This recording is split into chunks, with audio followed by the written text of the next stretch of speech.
Dans un monde de changement constant et perpétuel, les étudiants font face à une vague incessante de stress. De la pression académique aux attentes sociales, il est trop facile de se sentir complètement submergé par les multiples aspects de la vie. Le stress peut se manifester sous de nombreuses formes. Il affecte notre humeur, notre capacité de concentrer et même notre santé physique.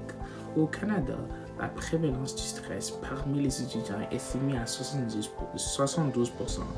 ce qui signifie que près de 3 quarts des étudiants sont régulièrement stressés. Ce taux alarmant doit être adressé immédiatement. Les principales sources de stress pour les étudiants sont les suivantes.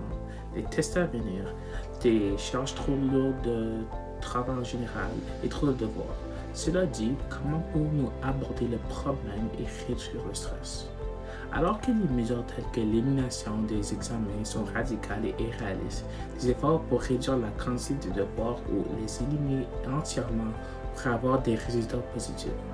Pour soutenir cette situation-ci, voici quelques statistiques et faits sur les devoirs et leur impact.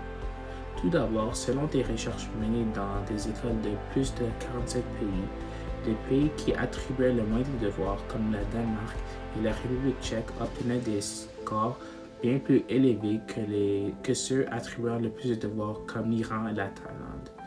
Cette recherche a également indiqué que toute corrélation positive entre la performance académique et les devoirs au secondaire diminuait à mesure que la quantité de devoirs augmentait.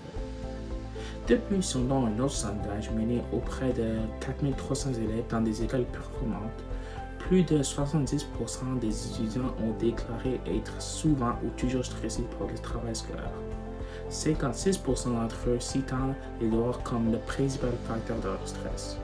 Seul moins de 1% des élèves ont déclaré que les devoirs n'étaient pas un facteur de stress.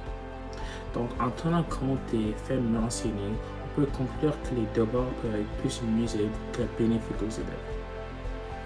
Entre les activités parascolaires, le travail et le safe maintien d'un mode de vie sain, les étudiants sont confrontés à un horaire chargé.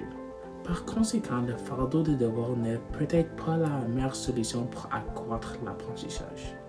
En conclusion, bien qu'il existe de nombreuses façons pour les étudiants de réduire leur propre stress, comme l'exercice ou la méditation, un peu d'aide de la part des enseignants serait encore plus bénéfique. Néanmoins, ensemble, nous pouvons conquérir le stress et promouvoir le succès chez les étudiants.